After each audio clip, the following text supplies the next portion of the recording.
Our next speaker is Kitt Hodsden, and she is going to talk about some public speaking do's and don'ts.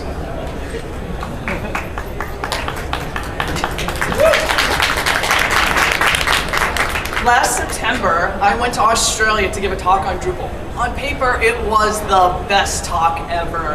It had views, it had drush, it was 6, and so I was going to start talking about 7. In reality, it was the 17th worst talk ever given in the history of mankind. It was bad. And as I was getting off the stage, I was like, well, yeah, let's never talk about that again. No, wait. The competitive nature of me came through and I said, how can I make this worse? How the fuck can I make this worse? My name is not Dave McClure, it's not George Carlin, so if I use shit, damn, or fuck in my talk, I'm guaranteed to offend the audience. That's one way I could make it worse. I could start talking about zombies. Everyone is here to listen to me talk about Drupal, so I'm gonna start talking about zombies. And then I'm gonna get confused, because you guys are all thinking brains and axes, and you know what? I'm talking about demons, and I'm talking about pipes, and I'm talking about, I'm talking about Unix processes. I'm not talking about these crazy zombies that are talking about brains. So I can confuse all of you. That'll make the talk worse. Let's see, what else could I do?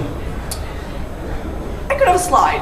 I could have a slide with words. Because as soon as I have a slide with words, all of your eyes change. You're not looking at me, you're reading the words. So, I could have, wait, stop reading, pay attention to me. Okay, I could also have a really unpopular font, because once I do that, you are not paying attention to me at all. You're now criticizing my slide. And if I make the words really, really tiny, you're totally gonna be like, what the fuck is that up there? I could have charts with nothing on the axes. There are no labels. There's nothing there. That would totally confuse you, that would confuse me. Well, I could also seriously have this incredibly seriously annoying style such that you're not actually listening to me anymore. You're now seriously trying to count the number of serious times I'm like seriously saying the word seriously, and most people think, is the one? No. 407 years ago, our fathers brought forth in this continent an equal need. Oh man, there's no way I'm gonna be able to read all of this. But if I talk really fast, maybe you'll actually pay attention to me. Or I could talk really slowly. Both of these are quite annoying and could totally make my talk worse. I have my list too. You know what I could do? I could turn away from the audience. To read this slide to you out loud, because you can't read it yourself. Not that you would look at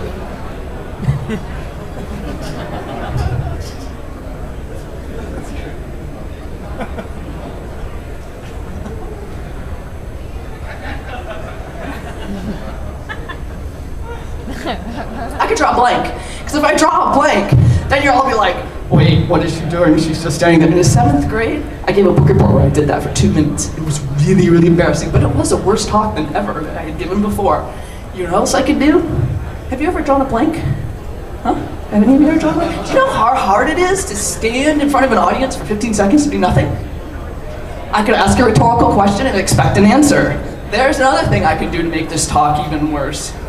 I could also ignore my speaking style. People like to move their hands when they're talking. God, is it hard not to? So, if I ignore my speaking style, I could have a death grip. I could abuse the microphone, I can talk really low. Or I could talk like this and none of you can hear me. Isn't that great? I was totally gonna abuse the microphone. It's supposed to be sitting. Oh wait, I skipped a slide. In reality, right there, I wanted a death grip on the podium because I'm scared. I messed up the talk, isn't that great? See, the great thing about this talk is even when I mess it up, I do it right. I could hide behind the podium. Oh my God, you can hear me.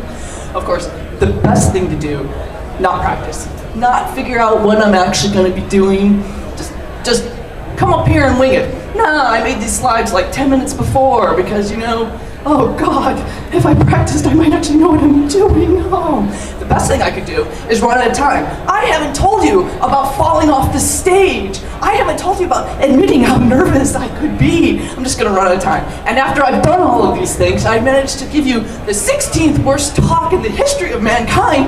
Oh my God, how do I get back up here?